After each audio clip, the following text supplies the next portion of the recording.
आइए आइए मेरे प्यारे मित्रों, आइए झूमते गाते आइए और मुस्कुराते आइए। तो मेरे मित्र, कल हमने पिछली चर्चाएं जो की हैं, उन चर्चाओं में था एक हमारा टॉपिक चल रहा था एमसीक्यू का। क्या चल रहा था दोस्तों? एमसीक्यू का चल रहा था, जिसमें लास्ट एमसीक्यू हमने कराया था, जो पिछली बार नहीं हो पाई थी, कि जो अमालगमेटेड या बोल सकते हैं ट्रांसफरी कंपनी के बुक में अमालगमेशन एडजस्टमेंट रिजर्व को खोला गया है, तो यह किसको शामिल करने के लिए खोला गया है? किसको शामिल करता है? इसमें क्या शामिल होता है इस रिजर्व के अंतर्गत? तो साहब, अमालगमेटिंग कंपनी यानी जो ट्रांसफेरड कंपनी है, जो खत्म हो रही है, उस कंपनी का जो स्टैट्यूटरी रिजर्व है, उसको शामिल करने के लिए, उसको कंटिन्यू रखने के लिए हम लोग इसके बुक में, ट्रांसफरी के बुक में या अमालगमेटेड कंपनी के बुक में अमालगमेशन एडजस्टमेंट रिजर्व नाम से खोलते हैं। चलो, ये हो गया 6 नंबर। अब आइए दोस्तों, अब चलते हैं हम लोग 7वां नंबर। कहता है ट्रांसफरी कंपनी के फिनेंशियल स्टेटमेंट में, ट्रांसफरी कंपनी के फिनेंशियल स्टेटमेंट में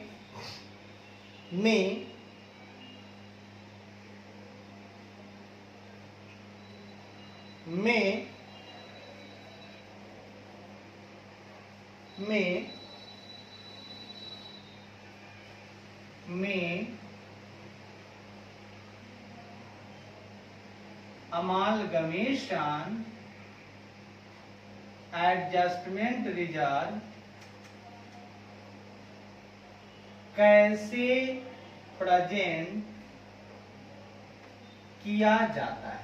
दोस्तों, जो हमारी ट्रांसफरी कंपनी है, उस ट्रांसफरी कंपनी का फिनेंशियल स्टेटमेंट अगर है, तो उसमें अमालगमेशन एडजस्टमेंट रिजर्व, जो कि ट्रांसफरर कंपनी का स्टैट्यूटरी रिजर्व है, उसको बोला जाता है। तो इसको बैलेंस शीट में, ट्रांसफरी कंपनी के बैलेंस शीट में कहां दिखाया जाता है? तो साहेब, है तो रिजर्व, तो दिखाया तो जाएगा रिजर्व एंड सरप्लस में ही। इसमें पहला है अदर करेंट एसेट, तो करेंट एसेट तो है नहीं। अदर नॉन करेंट एसेट या एसेट है ये नहीं है, तो दोनों बेकार है। तीसरा लाइन है, इसको आंसर होगा, इसका आंसर होगा reserve and surplus head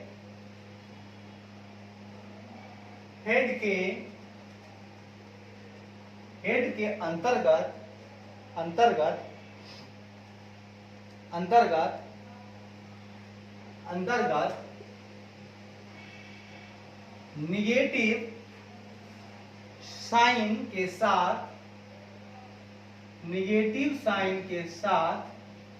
negative sign के साथ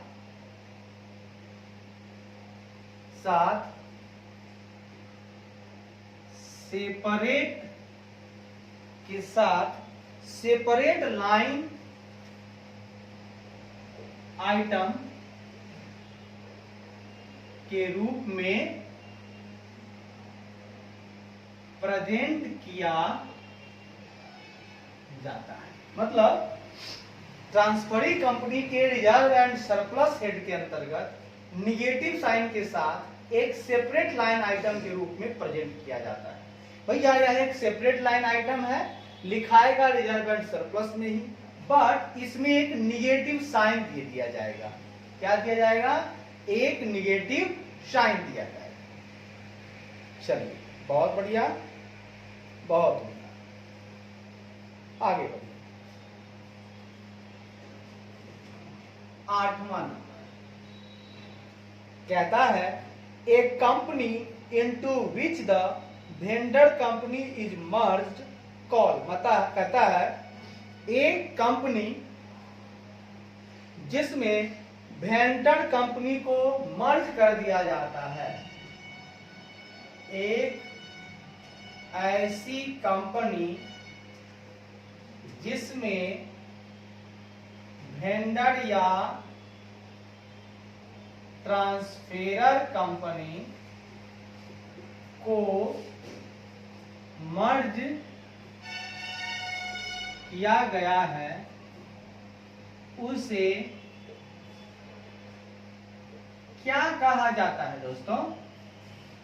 तो साहब जब अपना कॉमन है सेंस, ट्रांसफरी कंपनी ना अपने में मर्ज कर लेती है, ये तो खुद ट्रांसफर कंपनी है, सेलिंग कंपनी होगा नहीं, यानी कि ट्रांसफर, इसका आंसर होगा ए नंबर, और इसके पहले वाला क्या होगा answer, B number, transferee company. 9वां नंबर में आई, कहता है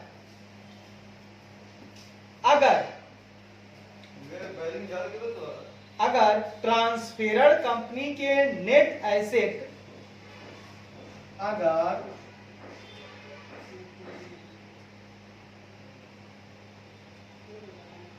ट्रांसफेरर कंपनी के नेट एसेट्स, जिसको बोला जाता है नेट एसेट, जो कि एग्रीड वैल्यू पर लिया जाता है, जो वैल्यू निर्धारित होता है उसको लिया जाता है। तो ट्रांसफेरर कंपनी का जो नेट एसेट है वह, अगर ट्रांसफेरर कंपनी का नेट एसेट परचेज कंसिडरेशन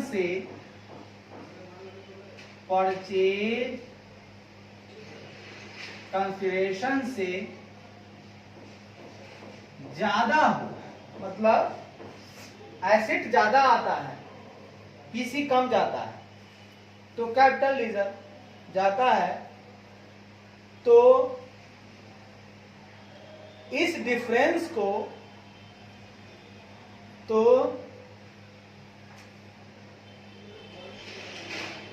इस अंतर को ट्रांसफरी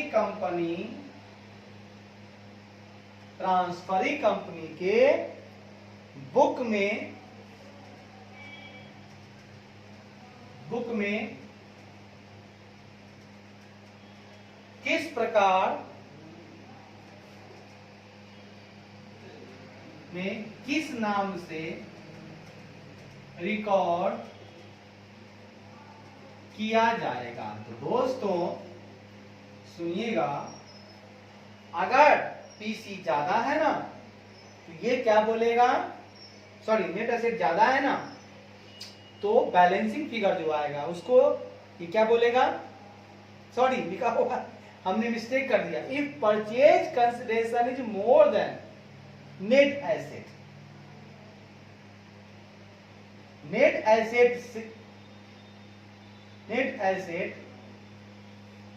एसेट से परचेज कंसिडरेशन ज्यादा है, याद रखिएगा हमने उल्टा कर दिया था, परचेज कंसिडरेशन ज्यादा है, कहां से, नेट एसेट से, ठीक है, मोर देन नेट एसेट, अगर ट्रांसफर कंपनी के नेट एसेट से पीसी ज्यादा है, मतलब ज्यादा आप दे रहे हो, तो किस लिए दे रहे हो साहब, हम गुडविल के लिए दे रहे हैं ज्यादा, इसका आंसर होगा गुडविल, इसका आंसर होगा गुडविल, जो आपके ए नंबर में है। इस तरह से आपका ये खत्म हो गया। अब आइए एक थ्योरेटिकल क्वेश्चन 2 है मेरे पास, हम दोनों को बारी बारी से करेंगे। इसको हटा दें, इसको हटा देते हैं। आए।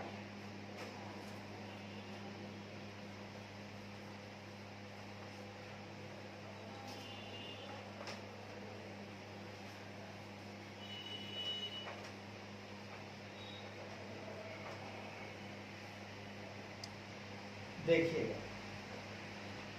आपका थ्योरेटिकल क्वेश्चन है।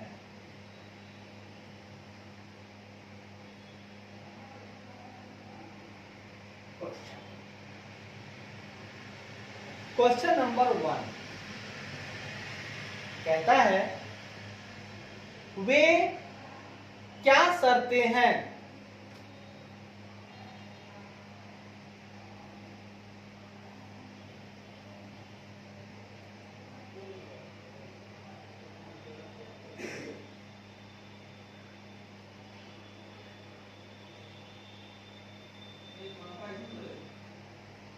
लिखिएगा, एज 14 अकाउंटिंग फॉर अमालगमेशन के अनुसार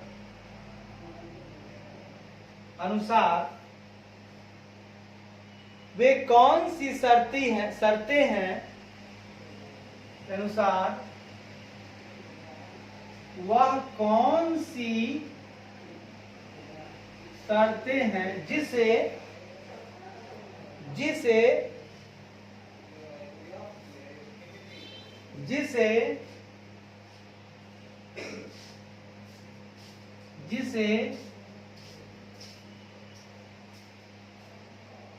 amalgamation in the nature of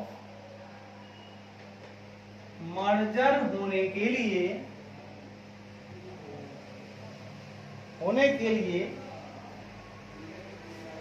लिए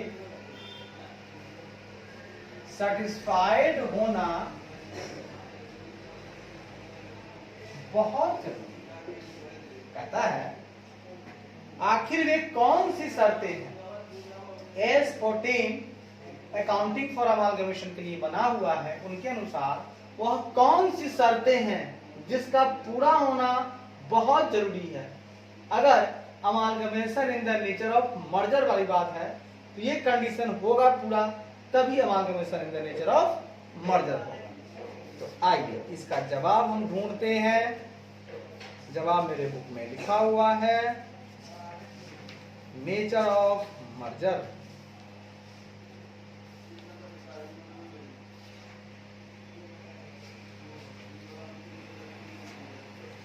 नेचर ऑफ मर्जर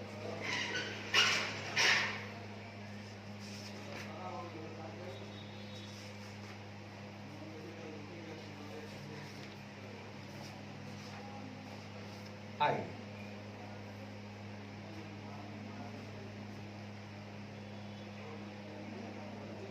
इसका आंसर लिखिए।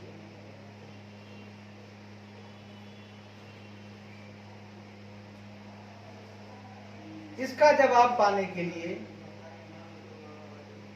हमको थोड़ा पीछे जाना होगा। इसका जवाब होगा, सबसे पहले हम बताएंगे आपको amalgamation in the nature of merger होता क्या है। इसका जवाब देखिए, amalgamation in the nature of merger, ये लिखिएगा मर्जर, यह एक अमालगमेशन है, यह एक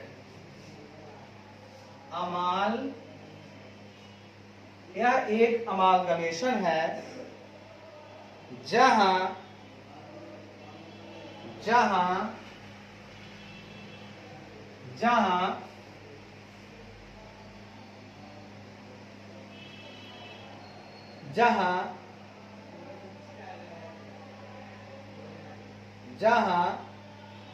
ना सिर्फ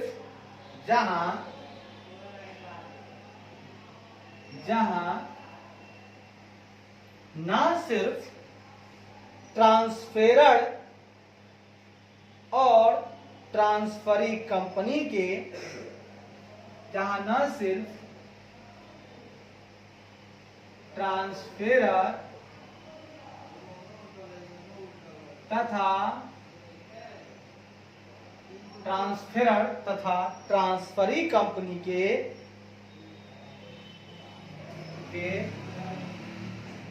ऐसे तथा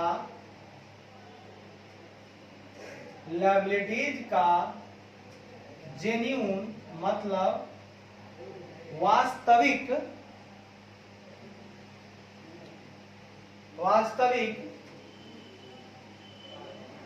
पुलिंग का मतलब होता है दो कंपनी का मर्ज होना, दो कंपनी का मर्ज होना। तो ना सिर्फ ट्रांसफेरर तथा ट्रांसफरी कंपनी के एसेट तथा लायबिलिटीज का जेन्युइन पुलिंग है, बल्कि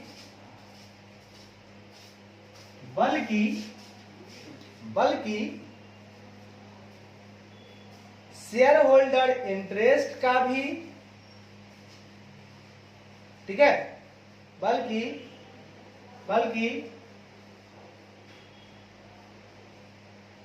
शेयर होल्डर्स इंटरेस्ट, यानी आप बोल सकते हैं इसको रिजर्व एंड सरप्लस, यहां हम लोग रिजर्व एंड सरप्लस भी लेते हैं, बल्कि शेयर होल्डर्स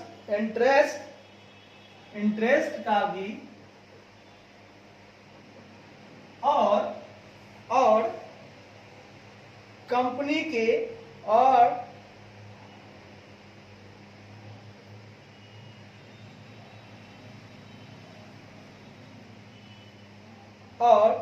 कंपनी के व्यापार का भी, और कंपनी के व्यापार का भी जेन्युइन, यहां सब कुछ पुल हो रहा है, हम उसका व्यापार भी ले रहे हैं, उसी व्यापार को चला रहे हैं, ये नियम है इसमें, ठीक है।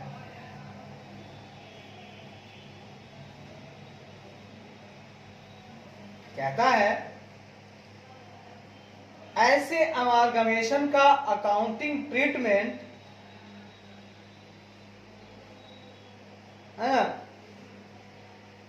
ऐसे सुनिश्चित होना चाहिए कि, है ना, ऐसे अमालगमेशन के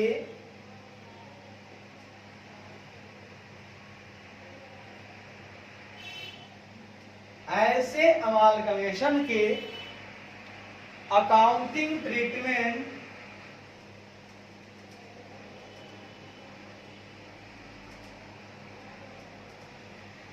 इस प्रकार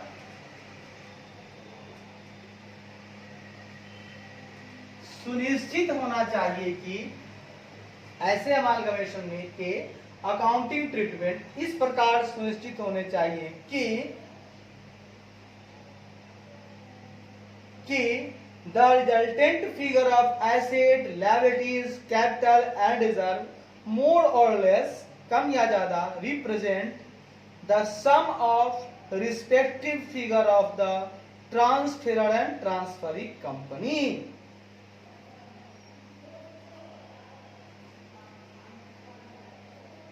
कि assets, लायबिलिटीज, कैपिटल तथा रिजर्व्स का रिजल्टेंट मतलब परिणामी फिगर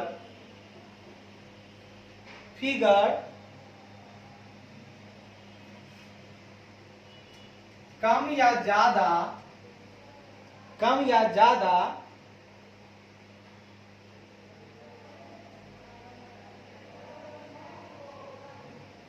ज्यादा ट्रांसफेरर तथा ट्रांसफरी कंपनी ट्रांसफरी कंपनी के रिस्पेक्टिव फिगर के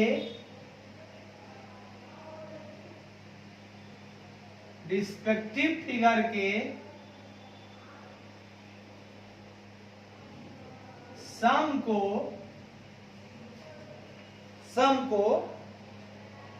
रिप्रेजेंट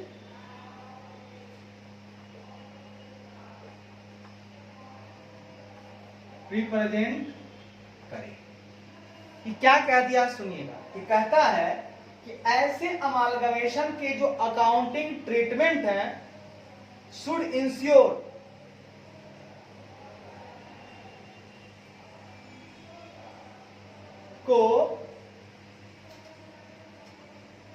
ट्रीटमेंट को सुनिश्चित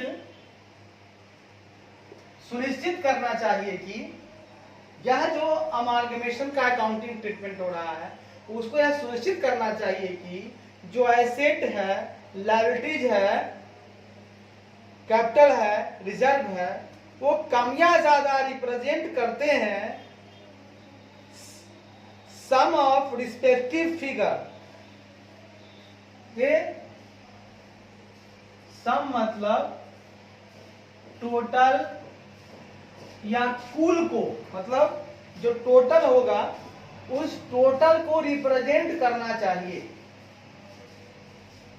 ठीक है ना। ऐसा अकाउंटिंग ट्रीटमेंट आप कीजिए दोस्त कि जो एसेट है, जो लायबिलिटीज है, जो कैपिटल है, जो रिजर्व है, वह क्या रिप्रेजेंट करेगा? वह रिप्रेजेंट करेगा, जो भी फिगर रिप्रेजेंट करेगा वह कम या ज्यादा उसकी के हिसाब होना चाहिए। क्यों?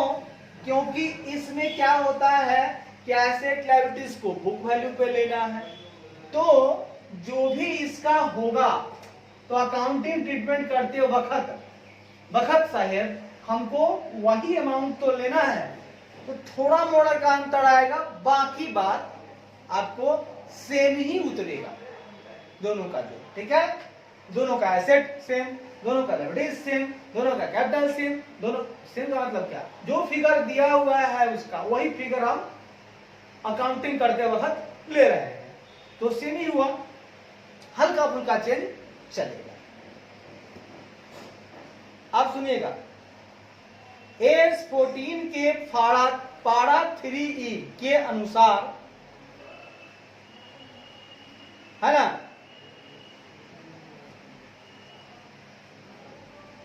कहता है amalgamation in the nature of merger एक अमालगमेशन है। हा सही बात है। अब आइए मुद्दा पर। Amalgamation in the nature of merger एक अमालगमेशन है। बहुत सुंदर। एज फाड़ा 3E ऐसा है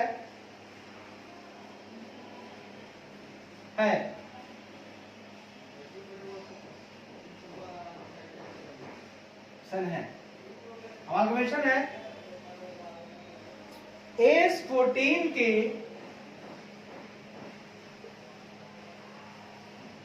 पारा 3E,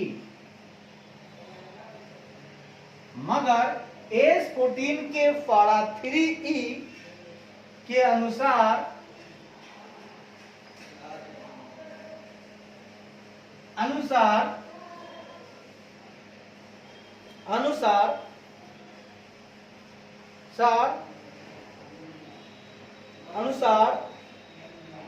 जो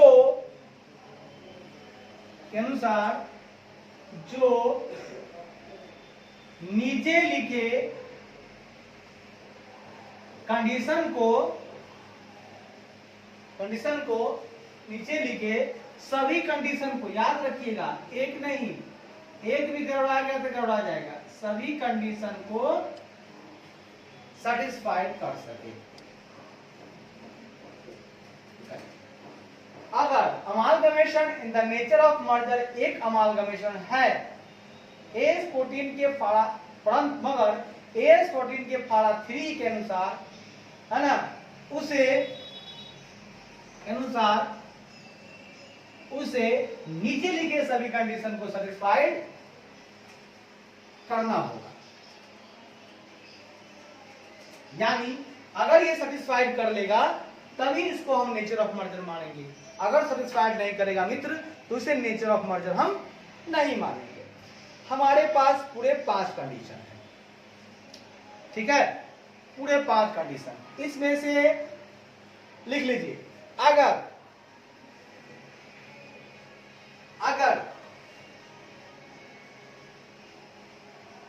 नीचे बताए जा रहे सभी कंडीशन में से एक या उससे अधिक में से एक या उससे अधिक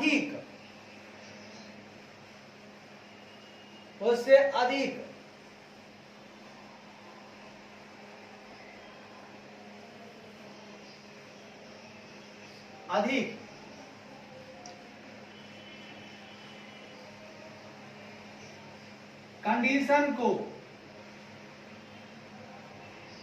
सेटिस्फाइड नहीं करता है तो ऐसा amalgamation in the nature of purchase के नाम से अमालगमेशन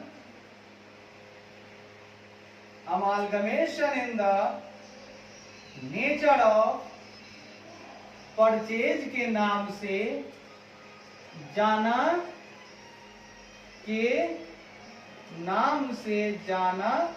जाएगा।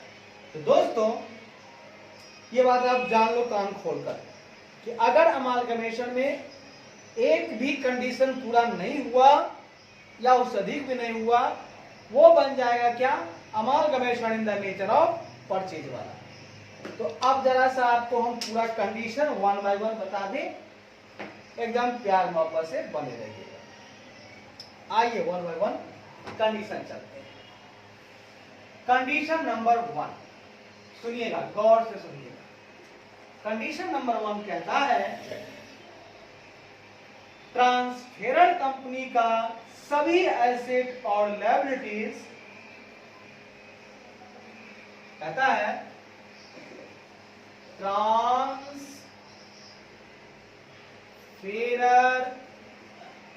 कंपनी का सभी एसेट तथा लायबिलिटीज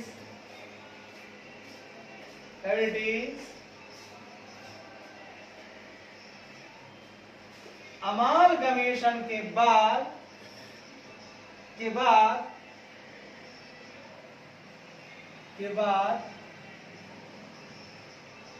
ट्रांसफरी कंपनी का एसेट और लायबिलिटीज हो जाएगा। भैया शर्त है मर्जर तभी मानेंगे जब ट्रांसफर कंपनी का जितना भी एसेट है, जितना भी लायबिलिटीज है, अमालगमेशन के बाद वो ट्रांसफरी कंपनी का एसेट और लायबिलिटीज बन जाएगा। बहुत बेहतरीन, बहुत उम्दा। कंडीशन नंबर 2 कहता है ट्रांसफेरर कंपनी के इक्विटी शेयर के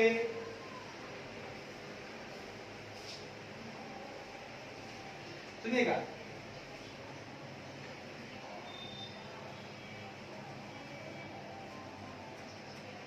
शेयर होल्डर्स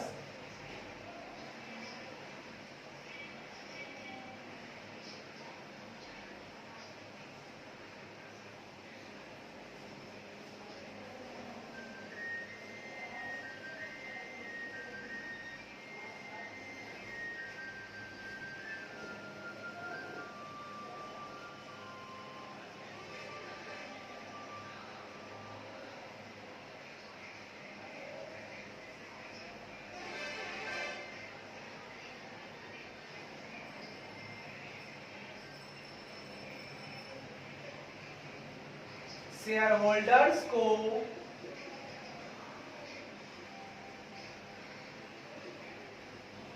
ट्रांसफरर कंपनी के इक्विटी शेयर के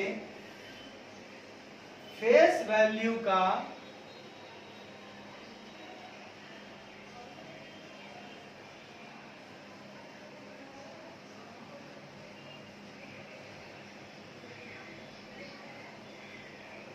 कम से कम 90%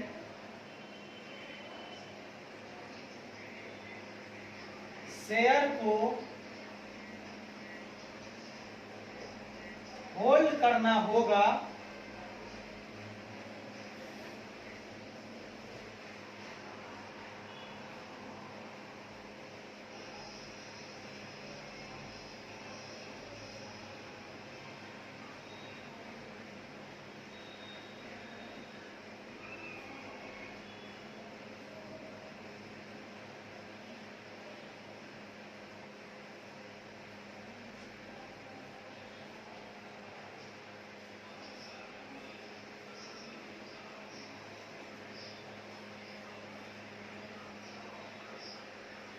किया है उसे ट्रांसफरी कंपनी के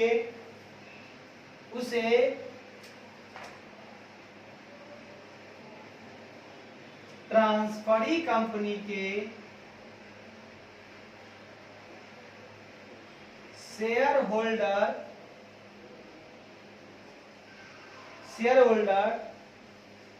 हो जाना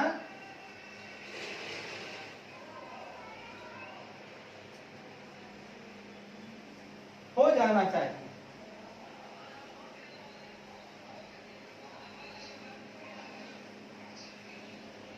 एमालगमेशन के आधार पर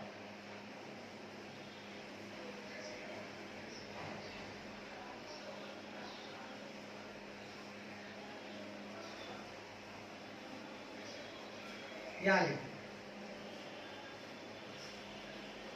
देखिए, by the virtue of amalgamation, by virtue of the amalgamation, by virtue of एमाल यानी आधार है। एमालगमेशन का आधार कहता है कि शेयर होल्डर जो ट्रांसफरर कंपनी का है, शेयर होल्डर जो है ट्रांसफरर कंपनी का जो इक्विटी शेयर है उसका फेस वैल्यू का कम से कम 90% शेयर को जो होल्ड करता है उस शेयर होल्डर को ट्रांसफरी कंपनी का शेयर होल्डर हो जाना होगा या बन जाएगा।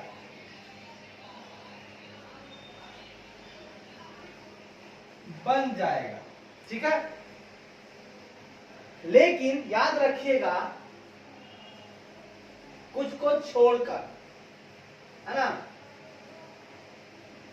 लिखिएगा कुछ को छोड़कर, लिखिएगा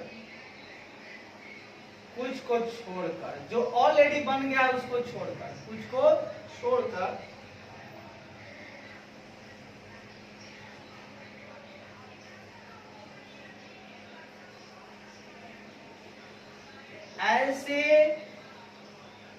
ऐसे इक्विटी शेयर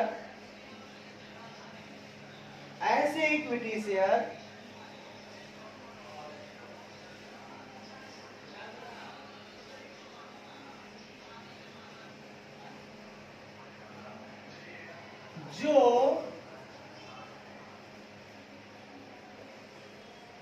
ऐसे इक्विटी शेयर,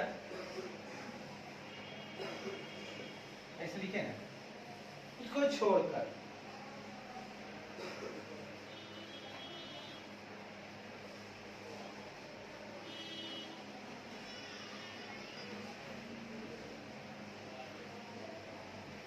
ट्रांसफरी कंपनी या उसकी या उसकी सब्सिडियरीज कंपनी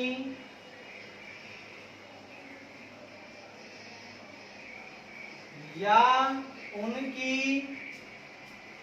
नॉमिनी या उनकी नॉमिनीज द्वारा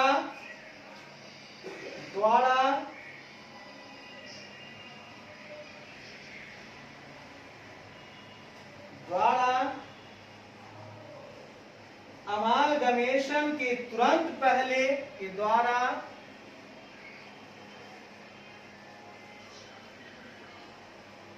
अमालगमेशन के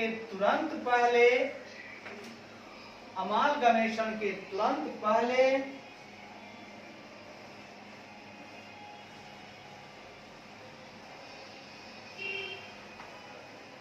ऐसे देखिए,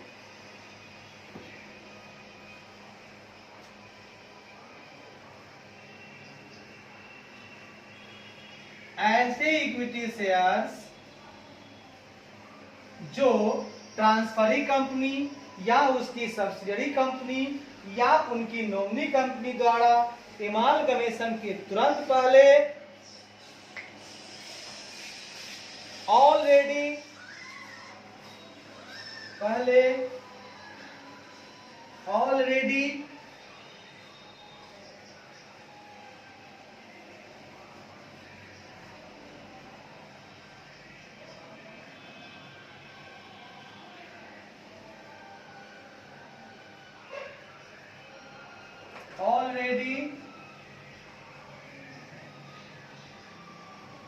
उनके द्वारा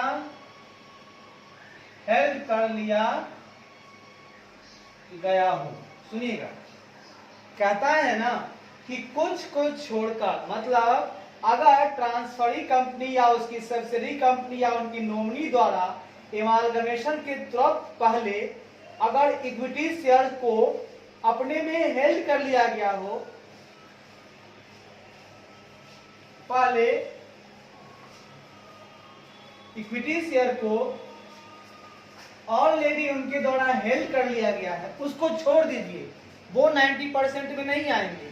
जो पहले से उनका है, जो पहले से ट्रांसफरी कंपनी के इक्विटी शेयर बन चुके हैं, उनके साथ जुड़ चुके हैं, उनको छोड़ करके जो बाकी बचा हुआ है वो सारे के सारे जो है उनका 90% जो है अब ट्रांसफर कंपनी का जो 90% है वो अब ट्रांसफरी कंपनी का शेयर होल्डर बन जाएंगे। आइए अब चलिए, दो कंडीशन पूरा हो गया। पहला कंडीशन था सारा एसेट सारा लायबिलिटी जो है अब ट्रांसफर कंपनी का वो ट्रांसफरी कंपनी का हो जाएगा। उसके बाद दूसरा है कि ट्रांसफर कंपनी का 90% जो शेयर होल्डर है वो अब ट्रांसफरी कंपनी का शेयर होल्डर बन जाएगा, लेकिन जो पहले से शेयर होल्डर उसका बना हुआ है ट्रांसफरी कंपनी का, उनको गिनती नहीं करना है इसमें। तीसरा नियम, कंडीशन नंबर 3 देखिए क्या कहता है। कंडीशन नंबर 3 क्या कहता है, सुनिए।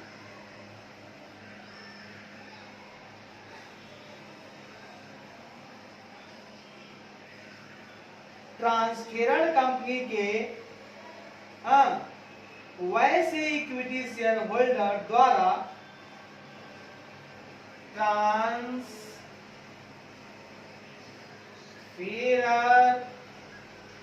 कंपनी के ऐसे इक्विटी शेयर होल्डर्स द्वारा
amalgamation receivable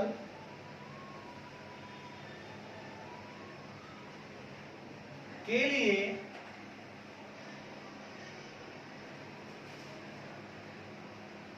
consideration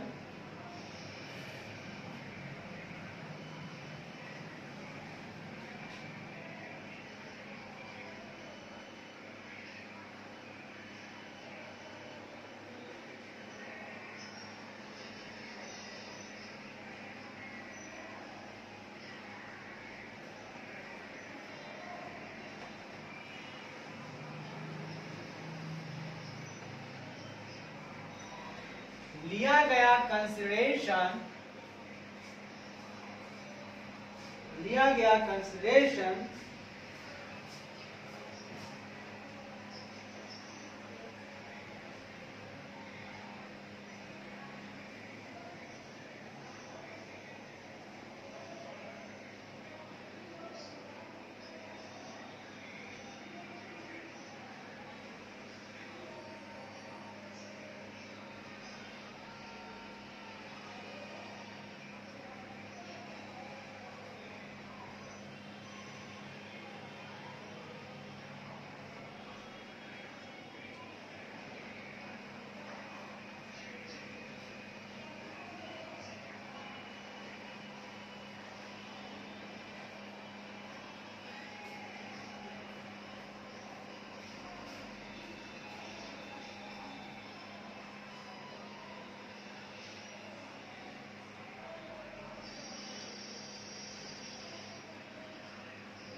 transferor company के ऐसे इक्विटी शेयर होल्डर। ओके दोस्त, थोड़ा सा फ्रेश।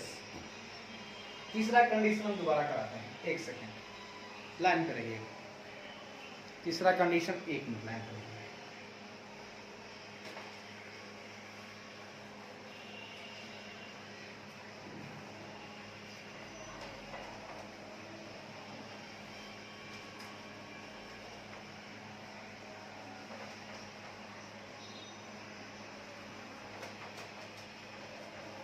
तीसरा कंडीशन देखिएगा, गौर से देखिए। एक तरफ पानी पी लेंगे, एक सेकंड दोस्त। आइए सर, तीसरा कंडीशन क्या कहता है, जरा खुल के बात करते हैं। कहता है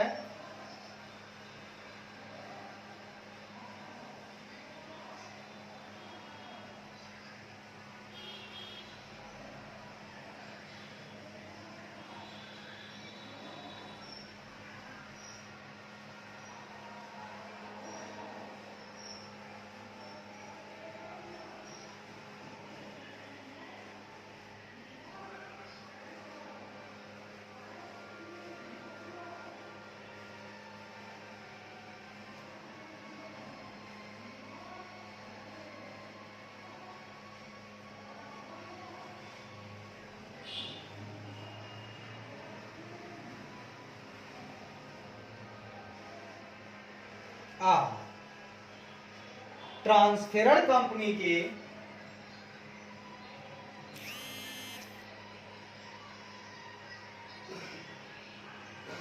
ट्रांसफेरर कंपनी के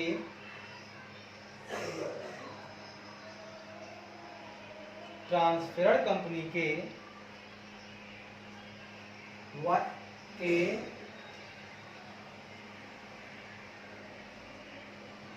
ऐसे शेयर होल्डर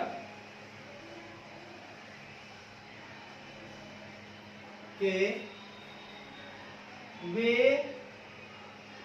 सभी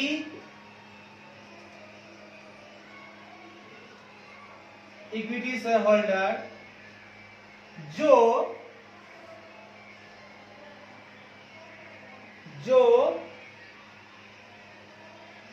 जो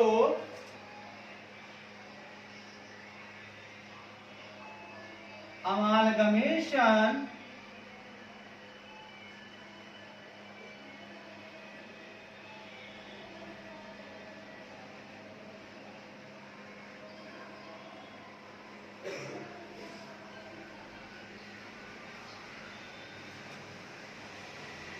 के लिए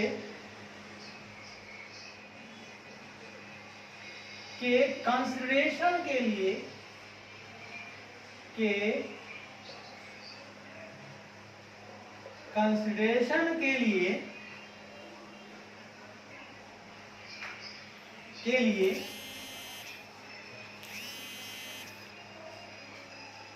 जो एग्री हो जाते हैं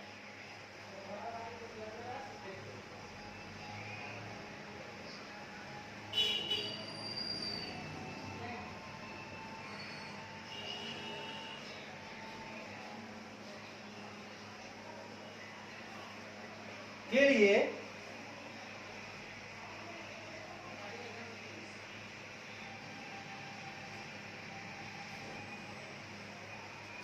जो कि ट्रांसफरी कंपनी के इक्विटी शेयर होल्डर जो कि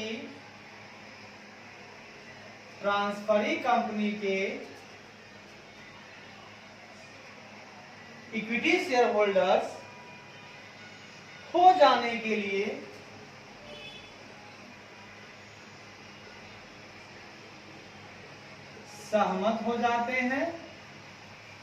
सहमत हो जाते हैं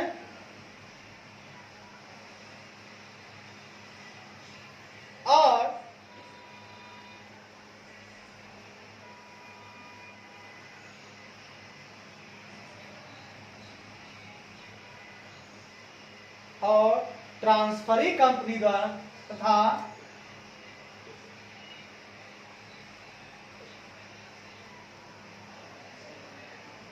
ट्रांसफरी कंपनी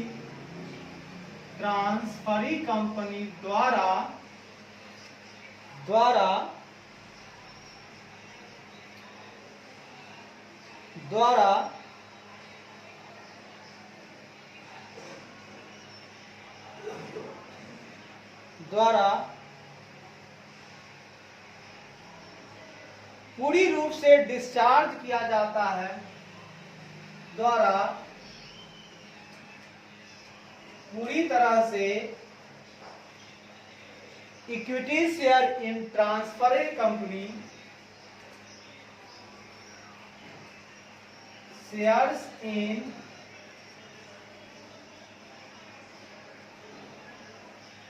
ट्रांसफरिंग कंपनी को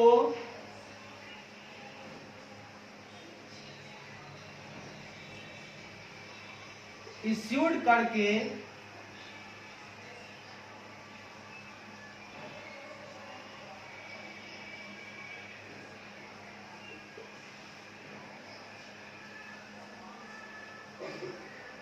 परचेज कंसिडरेशन को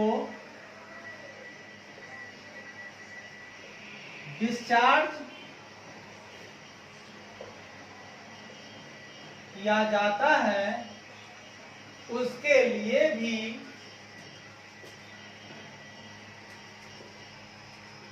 सहमत हो जाते हैं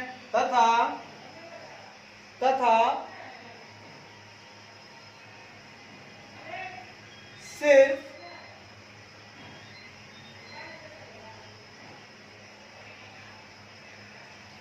तथा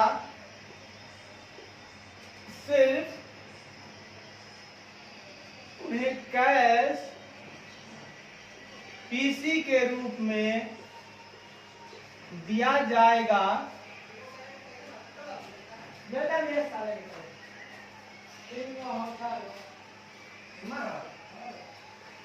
तभी दिया जाएगा जब कोई फ्रैक्शनल शेयर, जब कोई फ्रैक्शनल शेयर्स के रिस्पेक्ट में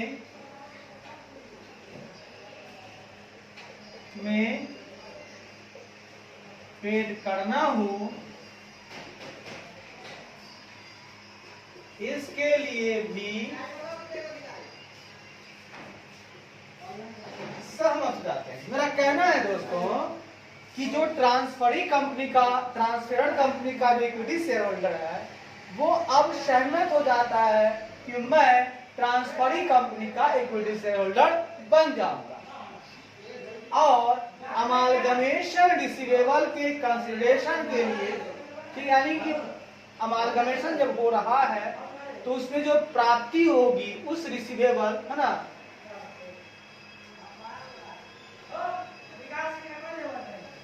में कंसिडरेशन की प्राप्ति के लिए अमालगमेशन में कंसिडरेशन की प्राप्ति के लिए है ना, पहला तो सहमत हो गया कि मैं बन जाऊंगा और ये भी कहता है भैया ट्रांसफरी कंपनी द्वारा अगर पूरी तरह से equity share in transferee company हमको इश्यू किया जाएगा पीसी के रूप में, हम उसके लिए भी एग्री हैं। आप मुझे दो, मुझे सिर्फ इक्विटी शेयर दो, मुझे कोई तकलीफ नहीं होगी और आप मुझे कैश देना। अगर कोई फ्रैक्शनल शेयर होगा उसके रिस्पेक्ट में ही कैश दिया जाएगा, इसके लिए वो सहमत हो जाता है, तभी मर्जर माना जाएगा। उसको कुछ और नहीं मिलेगा, न प्रेफरेंस मिलेगा, सिर्फ इक्विटी शेयर मिलेगा उसको और फ्रैक्शनल के लिए कैश मिलेगा और इसके लिए उसे सहमति देनी होगी। अब आइए कंडीशन नंबर 4, कहता है ट्रांसफेरर कंपनी के व्यापार को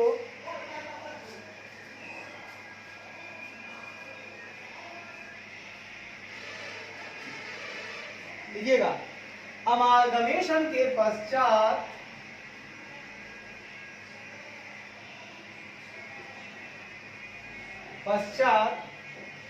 ट्रांसफेरर कंपनी के बिजनेस को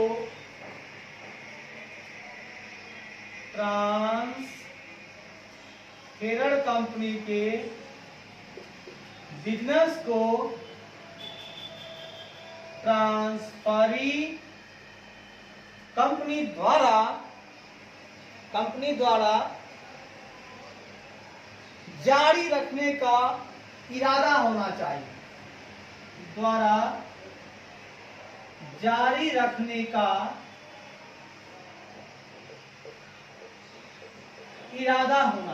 भैया नेचर ऑफ मर्जर तभी मानेंगे जब आपका इरादा होगा यही कि साहेब हम आपके व्यापार को, ट्रांसफर कंपनी साहब आपके व्यापार को हम जारी रखेंगे, नहीं छोड़ेंगे। और कंडीशन नंबर लास्ट है कि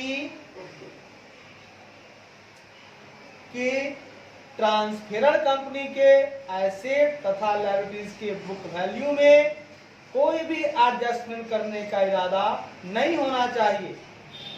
कहता है 8वां नंबर, ट्रांसफेरर कंपनी के एसेट और लायबिलिटीज के एसेट तथा लायबिलिटीज के बुक वैल्यू में में एडजस्टमेंट का इरादा नहीं होना चाहिए जब जब जब ट्रांसफरी कंपनी के फाइनेंशियल स्टेटमेंट में उन्हें सम्मिलित किया जाता है। जब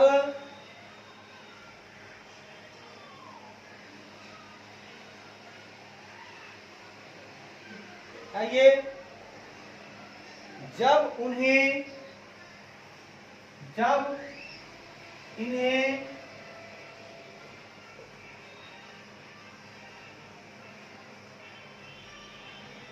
ट्रांसफरी कंपनी के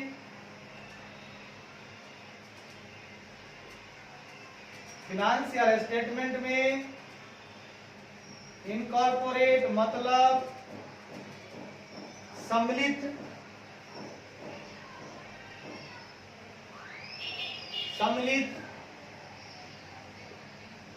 किया जाता है। जब सम्मिलित किया जाता है ट्रांसफर्ड कंपनी का एसेट लायबिलिटी, तो उसके बुक वैल्यू में ये सम्मिलित कहाँ होता है? ट्रांसफरी कंपनी के बैलेंस शीट में, फाइनेंशियल स्टेटमेंट में। वहां पर कोई भी एडजस्टमेंट नहीं होगा साहेब, याद रखिएगा, जो वैल्यू है वही है, लेकिन छोड़कर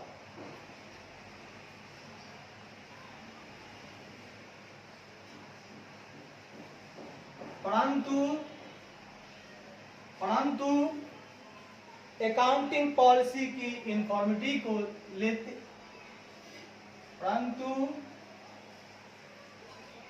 अकाउंटिंग पॉलिसी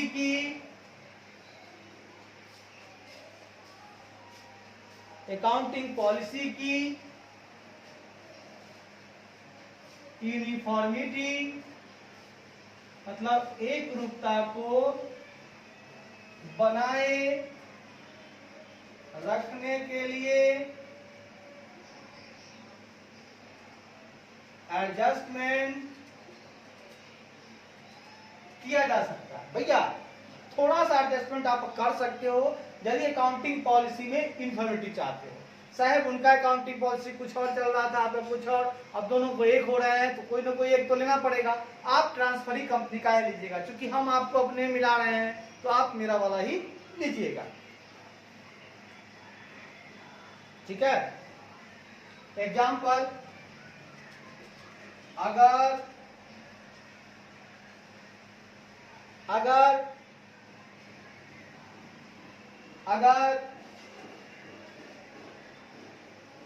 इन्वेंट्री वैल्यूएशन के लिए transferor company weighted average method follow कर रही है, company weighted average method follow कर रही है और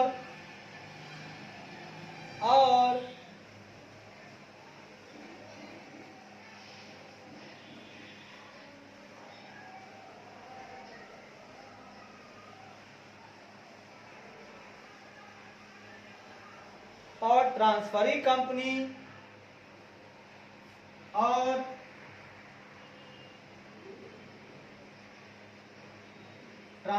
कंपनी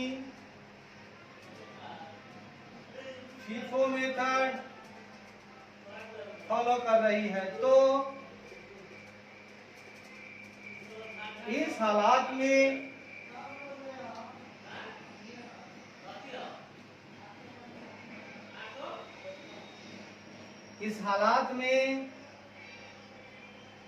ट्रांसफरर कंपनी को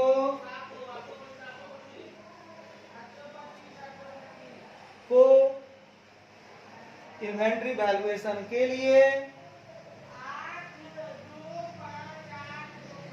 तो ट्रांसफरी कंपनी को इन्वेंट्री वैल्यूएशन के लिए अपने इन्वेंट्री के बुक वैल्यू को के लिए अपने इन्वेंट्री के बुक वैल्यू को फीफो मेथड अप्लाई करके, फीफो मेथड अप्लाई करके करके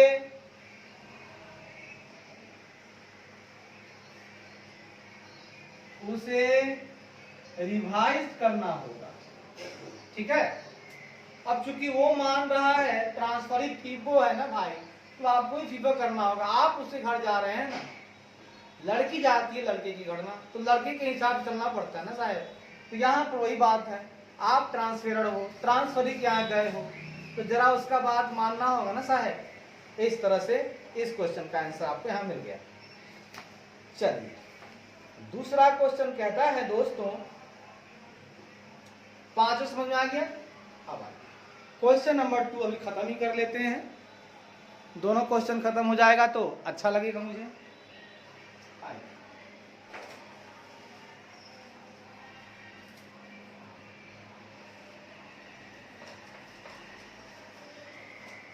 दोस्तों आप क्या कीजिएगा, इतना देहाती भाषा में बता रहे हैं, इसको 2 बार 3 बार देख लीजिएगा, चैप्टर पूरी तरह से आपका हो जाएगा। और मेरा तो हो ही रहा है दोस्तों, मैं भी पढ़ ही रहा हूं आपके साथ, कुछ खास नहीं कर रहा हूं। चलिए क्वेश्चन नंबर 2 कहता है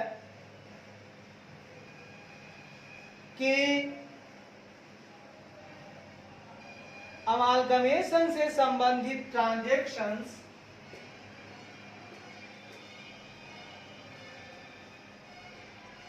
अमालगमेशन से संबंधित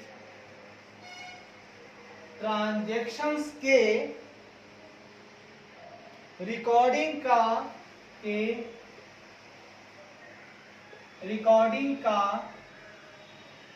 2 मेथड, पहला 2 मेथड है, पहला the pulling of interest method,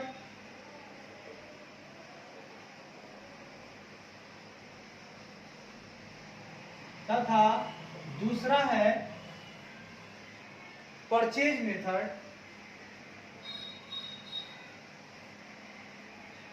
ये 2 मेथड है, अमालगमेशन हम करते हैं तो उससे संबंधित जो भी ट्रांजैक्शंस होता है उसको अगर रिकॉर्ड आप करना चाहते हो तो 2 मेथड है, पुलिंग ऑफ इंटरेस्ट मेथड और दूसरा है परचेज मेथड। इन दोनों में अंतर बताएं, इन दोनों में आता, हालांकि मैं इसे पिछले बता चुका हूं, फिर दोहरा रहा हूं, दोनों में अंतर चाहिए। पुलिंग ऑफ इंटरेस्ट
देखिए सर,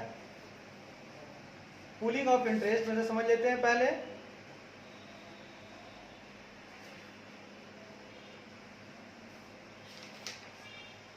आइए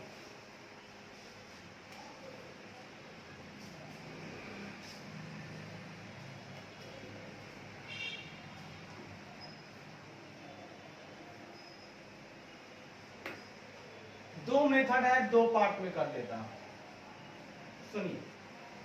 पहला है पुलिंग ऑफ इंटरेस्ट मेथड,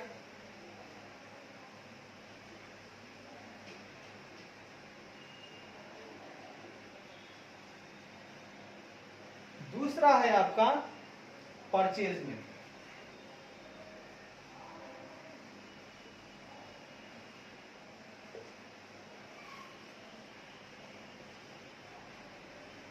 साधारण भाषा में पूलिंग मेथड के केस में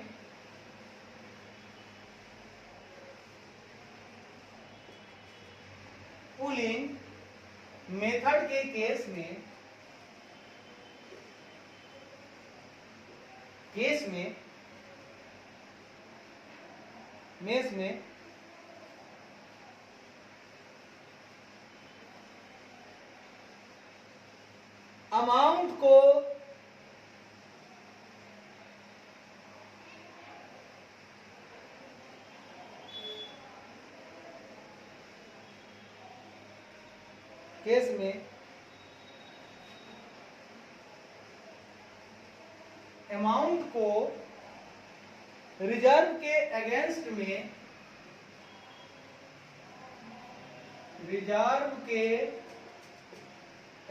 में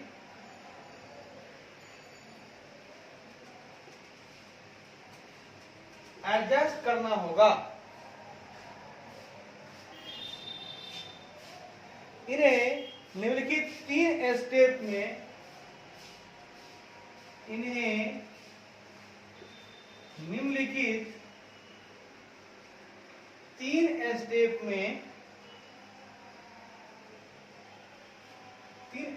में कंप्यूट किया जा सकता है।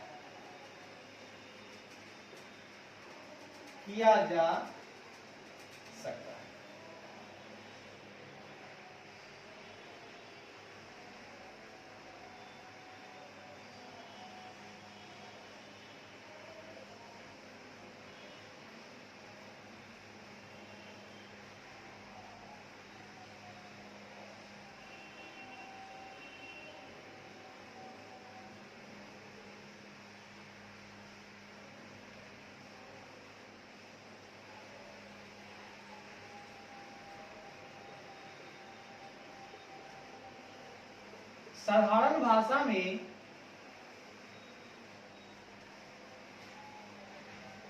परचेज मेथड में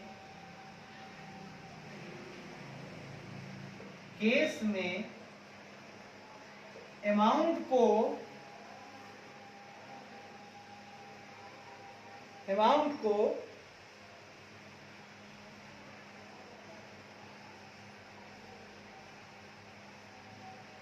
को कैपिटल रिजर्व में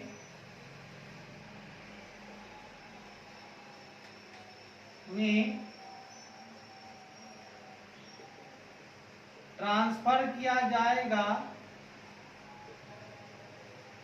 या गुडविल के रूप में रिकॉर्ड किया जाएगा। इन्हें निम्नलिखित तीन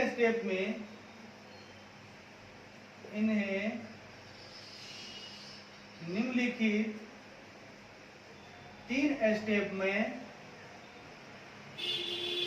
कंप्यूट किया जा।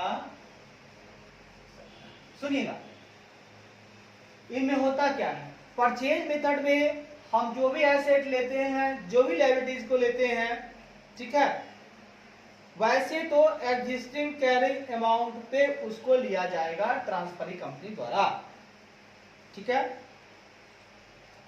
लेकिन हो सकता है ना, या ये भी हो सकता है कि उनको फेयर वैल्यू के आधार पर, अमालगमेशन के दिन फेयर वैल्यू के आधार पर एसेट लायबिलिटीज को लिया जाए। तो वास्तविक बात है कि कुछ डिफरेंस आएगा, हम लेंगे, पीसी देंगे। यहाँ पूलिंग इंटरेस्ट में क्या होता है कि हम वहां एसेट लायबिलिटीज लेंगे, यहाँ पूलिंग इंटरेस्ट में हम लोग एसेट लायबिलिटीज रिजर्व सारा लेंगे ट्रांसफर कंपनी का, और वो भी कैसे लेंगे, तो सिर्फ और सिर्फ एग्जिस्टिंग कैरिंग अमाउंट पर ही लेंगे हम लोग, ठीक है। यही दोनों अंतर है। तो लेंगे तो पीसी देंगे तो डिफरेंस आएगा। अब उस डिफरेंस को हम क्या करेंगे, रिकॉर्डिंग कैसे करेंगे, वही हमको पढ़ना है। तो इसमें हम लोग स्टेप 1 उठाते हैं। पहले स्टेप 1 में कहता है find out the net asset amount using the following formula. सबसे पहले आपको क्या करना होगा, find out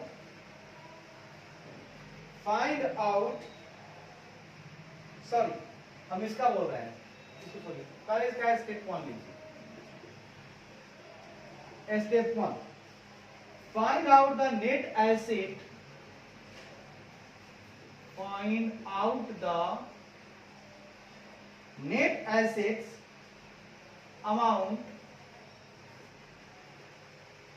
using the following formula, using the following formula। कैसे होगा, total assets minus outside liabilities, outside liability, outside में नॉन करेंट लायबिलिटीज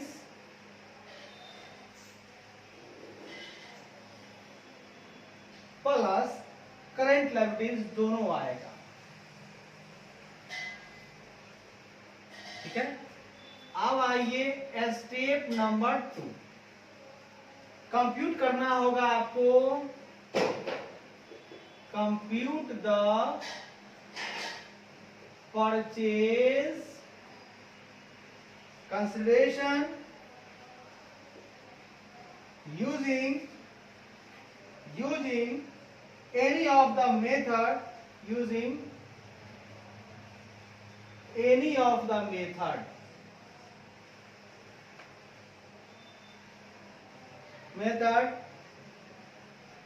जैसे पहला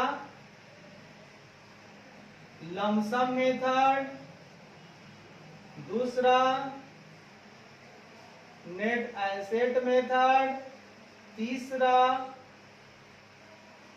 नेट पेमेंट मेथड, और चौथा इंट्रिंसिक वैल्यू या शेयर एक्सचेंज मेथड। जिससे भी मन करे आप पीसी निकाल लीजिए। स्टेप 3 लीजिए, स्टेप 3 का ए लीजिए, और फिर स्टेप 3 का है आपको बी है, दूगो है। ए लीजिए, if step 1 minus step 2 net asset में से घटाए आप पीसी, आ गया आपको पॉजिटिव अमाउंट। ठीक है, then it is capital reserve. मतलब आपका एसेट ज्यादा आ रहा है ना साहब, कैपिटल रिजर्व। सिंस चूंकि the asset receive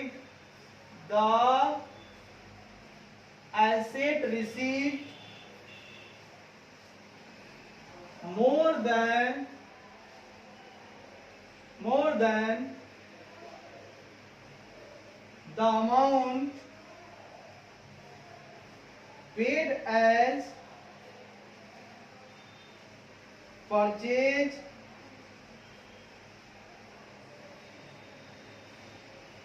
consideration to acquire them। एक स्टेप हो गया। दूसरा स्टेप है इफ स्टेप 1 माइनस स्टेप 2, अगर यहां पर आ गया आपका निगेटिव अमाउंट, यानी आपका पीसी ज्यादा है, निगेटिव अमाउंट आ गया, then it is to be recorded as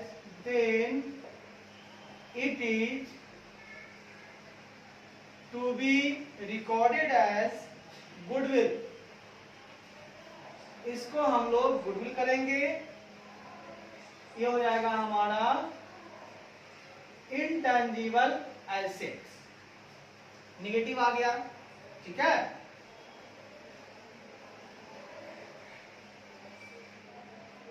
घटाए, नेट एसेट में से इसको घटाए, अगर वो ज्यादा था तो पॉजिटिव आया, वो कम गया तो निगेटिव आया।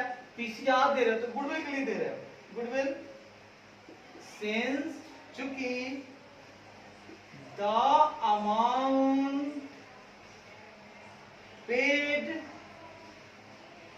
for acquiring business is more than the net assets, which is technically due to its goodwill.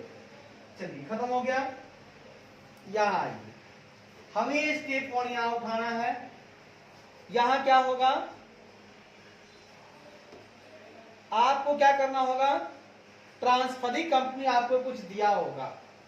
क्या क्या दिया होगा,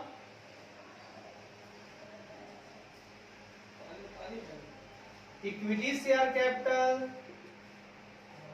plus preference share capital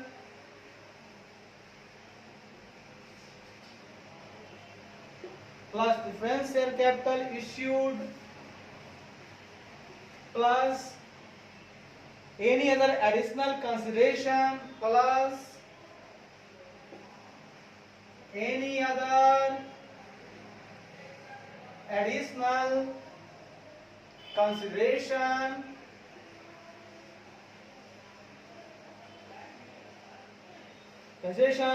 in form of cash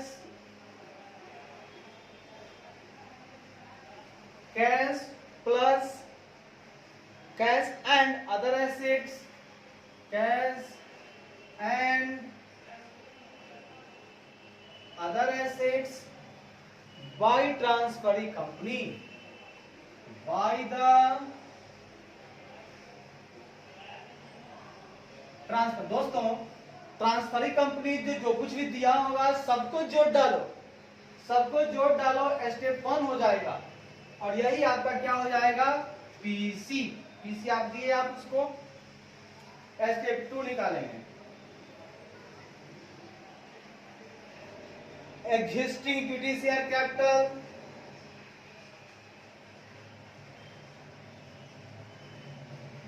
existing share capital plus existing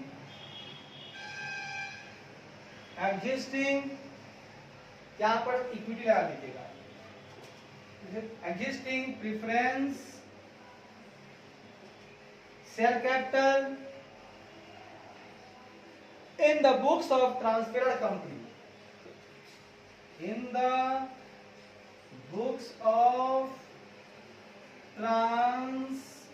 transferred company के book में जो दिया हुआ है उसको लिए आप उस सबको जोड़ लीजिए।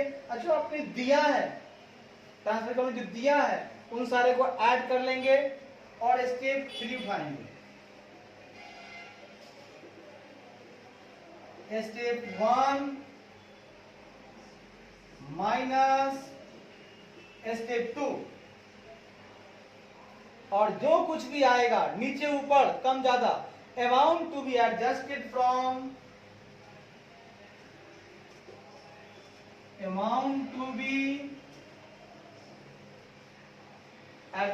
फ्रॉम द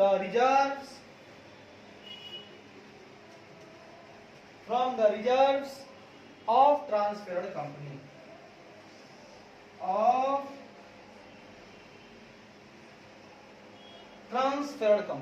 सॉरी गलती हम सोच रहे थे, एडजस्ट कौन करेगा, कम ज्यादा का, ट्रांसफर ही ले रहा है ना, तो ट्रांसफरिंग कंपनी द्वारा।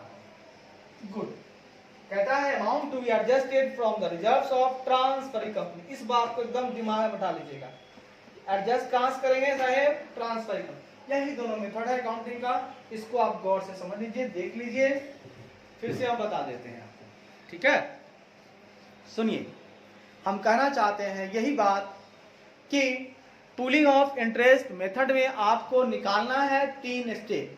पहला स्टेप में आपने जो इक्विटी शेयर कैपिटल दिया, तो ट्रांसफर ने दिया ना ट्रांसफर को, तो जो आपने दिया equity share capital, preference share capital या कोई कैश के रूप में दिया या एसेट के रूप में दिया, सबको ऐड कर लीजिए। स्टेप 2 में आपने जिसका लिया था ट्रांसफर का, उसका एग्जिस्टिंग इक्विटी शेयर कैपिटल कितना है और एग्जिस्टिंग प्रेफरेंस शेयर कैपिटल कितना है, दोनों को आप देखिए। अब दोनों में डिफरेंस जो कोई भी आएगा उसको आप अपने रिजर्व से, ये ट्रांसफरी कंपनी आप अपने रिजर्व से उसको एडजस्ट कर लीजिए। या तो लॉस ऑन मर्जर आएगा या प्रॉफिट ऑन मर्जर आएगा, दोनों में आपका रिजर्व या तो बढ़ेगा या तो आपका घटेगा। परचेज मेथड में कुछ नहीं है। पहला स्टेप में आपको निकालना है नेट एसेट, वो निकलता है total asset minus outside liabilities.